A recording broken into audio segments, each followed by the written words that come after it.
ओम श्री गणेशाय नमः। बोलिए शंकर पार्वती भगवान की जय। भगवान शिव और माता पार्वती आप सभी की मनोकामनाओं को पूर्ण करें। नमस्कार मित्रों, स्वागत है आपका अपने चैनल गुरुवाणी में। आज के इस वीडियो में हम आपको श्री शिव पुराण महात्म्य के दूसरे भाग की कथा को सुनाएंगे। तो भगवान शिव और माता पार्वती के चरणों का ध्यान करते हुए आगे के भाग को सुनिए। श्री शौनक जी ने कहा, महाभाग सूत जी, आप धन्य हैं, परमार्थ तत्व के ज्ञाता हैं। आपने कृपा करके हम लोगों को ये बड़ी अद्भुत एवं दिव्य कथा सुनाई है। भूतल पर इस कथा के समान कल्याण का सर्वश्रेष्ठ साधन दूसरा कोई नहीं है। ये बात हमने आज आपकी कृपा से निश्चय पूर्वक समझ ली है। सूत जी, कलयुग में इस कथा के द्वारा कौन कौन से पापी शुद्ध होते हैं, उन्हें कृपा पूर्वक बताइए और इस जगत को कृतार्थ कीजिए। तब सूत जी बोले, मुने, जो मनुष्य पापी, दुराचारी, खल तथा काम क्रोध आदि में निरंतर डूबे रहने वाले हैं, वे भी इस पुराण के श्रवण पठन से अवश्य ही शुद्ध हो जाते हैं।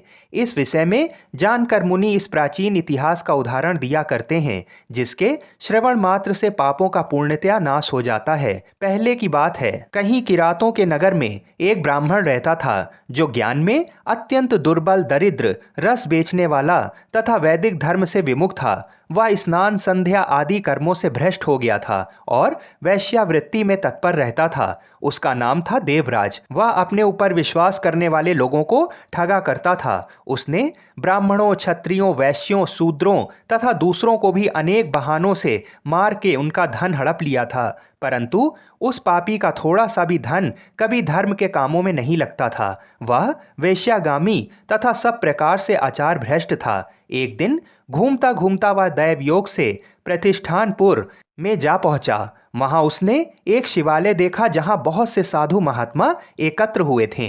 देवराज उस शिवालय में ठहर गया, किंतु वहां उस ब्राह्मण को ज्वर आ गया। उस ज्वर से उसको बड़ी पीड़ा होने लगी। वहां एक ब्राह्मण देवता शिव पुराण की कथा सुना रहे थे। ज्वर में पड़ा हुआ देवराज ब्राह्मण के मुखारविंद से निकली हुई उस शिव कथा को निरंतर सुनता रहा। 1 मास के बाद वह ज्वर से अत्यंत पीड़ित होकर चल बसा। यमराज के दूत आए और उसे पाशों में बांधकर बलपूर्वक यमपुरी ले गए। इतने में ही शिवलोक से भगवान शिव के पार्षद गण भी आ गए। उनके गौर अंग कपूर के समान उज्जवल थे, हाथ त्रिशूल से सुशोभित हो रहे थे। उनके संपूर्ण अंग भस्म से उद्भासित थे और रुद्राक्ष की मालाएं उनके शरीर की शोभा बढ़ा रही थीं।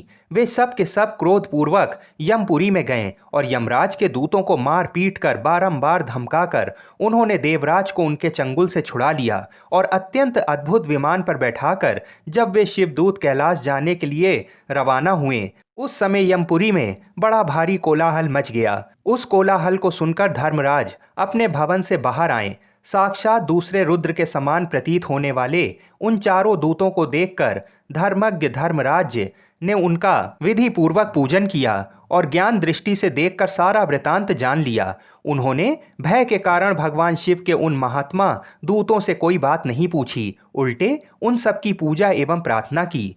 तत्पश्चात वे शिवदूत कैलाश को चले गए और वहां पहुंचकर उन्होंने उस ब्राह्मण को दया सागर शाम शिव के हाथों में दे दिया। तब श्री शौनक जी ने कहा, महाभाग सूत जी, आप सर्वज्ञ हैं। महामते, आपके कृपा प्रसाद से मैं बारंबार कृतार्थ हुआ। इस इतिहास को सुनकर मेरा मन अत्यंत आनंद में निमग्न हो रहा है। अतः अब भगवान शिव में प्रेम बढ़ाने वाली शिव संबंधी दूसरी कथा को भी कहिए। आगे की कथा को सुनने के लिए हमारे चैनल को अवश्य सब्सक्राइब करें। बोलिए श्री शंकर पार्वती भगवान की जय।